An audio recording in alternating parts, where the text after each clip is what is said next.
back inside City Hall. After Hurricane Sandy pounded the city last week, New Yorkers across the 5 boroughs began volunteering, and they're continuing to do so, trying to find out ways to help those whose lives were directly affected by the storm.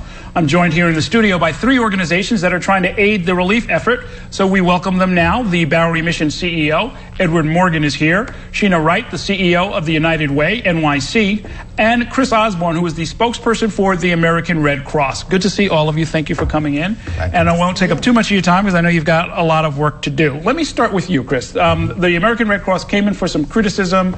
There are folks out in some of the most severely affected parts of the city who are saying they literally didn't see any American Red Cross until a day or 2 ago. So let me give you a chance to sort of tell us what exactly happened. Yeah, certainly. You know, one of the things about the Red Cross is we know that disasters are not ideal situations, and we know that there are frustrations that mount very quickly. And, you know, would we like to have been out in those areas much quicker with a snap of the finger? Absolutely. But that just didn't happen. And so, you know, we apologize to those that feel like we left them, but we certainly have not. We've ramped up our efforts.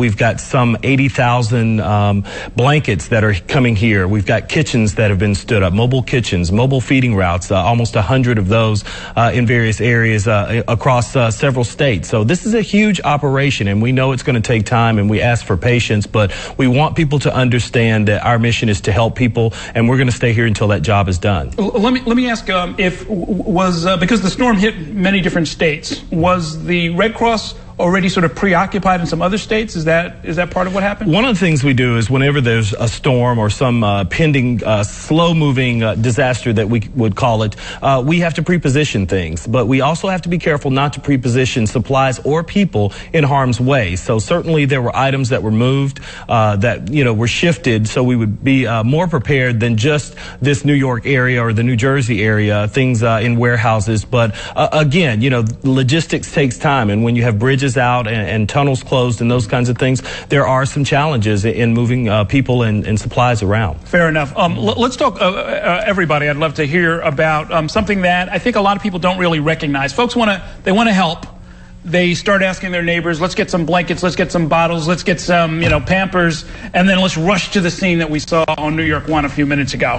In some ways, that's not the most helpful way to be of assistance, right? Yeah, we have a little story about that, actually. We 3 wonderful FedEx drivers who commandeered 3 trucks in Pittsburgh and drove to Staten Island. Oh boy. and tried to unload their stuff, which was wonderful stuff that they brought.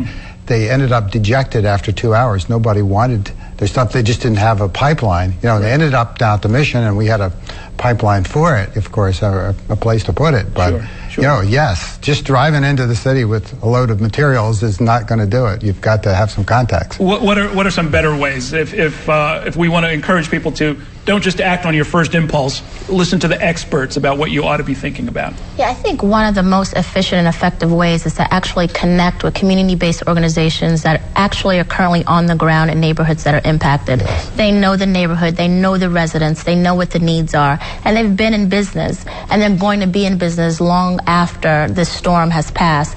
So at the United Way of New York City, we connect with community-based organizations that are on the front lines, and if you can plug into their efforts, whether it's the existing soup kitchens, whether it's the existing community-based organizations, your services, your hands and your heart, you can really put it to effective and efficient use. And it may not be the most maybe personally rewarding thing to do, but in some ways the thing that can travel instantly and get to exactly where it needs to go is money, right? Existing infrastructure counts. Yeah, absolutely. And you hate to turn those items down, but, you know, for the Red Cross, you know, we are not in a position to be able to accept those kinds of items, get them cleaned, get them turned around, sized, and get them back out to the people who need them. So we rely on our community partners who are good at those kinds of things, and that falls under their mission. Based on what you've heard about the crisis so far, how long do you think it will take for people to get back to something resembling normal life? I'm thinking in particular of the 40,000 people who are displaced from their homes right now. Yeah, I think it's going to be a long-term recovery. So at least 6 months where, I mean, particularly in the most impacted areas. We assembled and marshaled about 500 volunteers over the weekend to canvass Coney Island, really knocking door by door to assess what are the needs, what are the urgencies that you currently have. And they're significant, and these are not things that are going to be addressed overnight.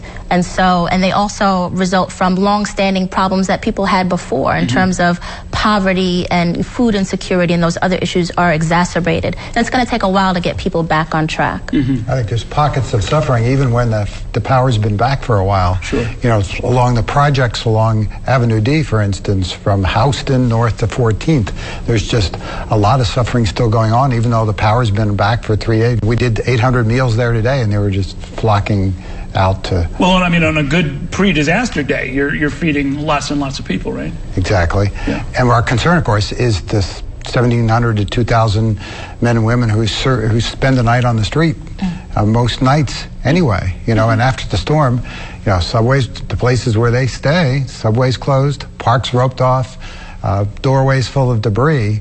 We had, you know, an extra 160 men beyond what we normally do. Chris, is there some way that the various relief groups try to coordinate? I mean, I don't even know how you do that. Do you have a conference call every other day? Do you talk with OEM? How does that work? You know, with the Red Cross, we have several different departments, whether it's logistics or public affairs or government assistance. So certainly, you know, government relations, I should say, and certainly, you know, all of those functions have their individual mechanisms that they deal with, you know, electeds and others. And so I wouldn't say that it's a daily conference call, but certainly there are mechanisms in place for us to stay in contact with those folks. Always communications can be better to coordinate, but certainly we try. And I guess there's no way for it to not be at least a little bit chaotic. And so and that's part of the job. You all know how to do that. So we thank you for that service. We've been showing your contact information each time you spoke, so people know how to reach you. I don't want us to close out, though, without mentioning the possibility of fraud. We've heard now from the U.S. Attorney's Office, the State Attorney General's Office, the Public Advocate, others who have said you've got to be on the watch for price gouging. That's the Attorney General's number. If you think somebody's suddenly charging you $20 for a ham sandwich or something, 800-771-7755. And the U.S. Attorney's Office, the National Center for Disaster Fraud, 866-720-5721, or disaster@leo.gov. And we urge people to use these things. Don't let folks get over, because we still need to get in this for the long haul, at least 6 months, as you suggest, and probably beyond. Thanks a whole lot, folks, for the work that you're doing. Welcome. Thank you. Okay, we're going to take a short break. Coming up, we will shift gears.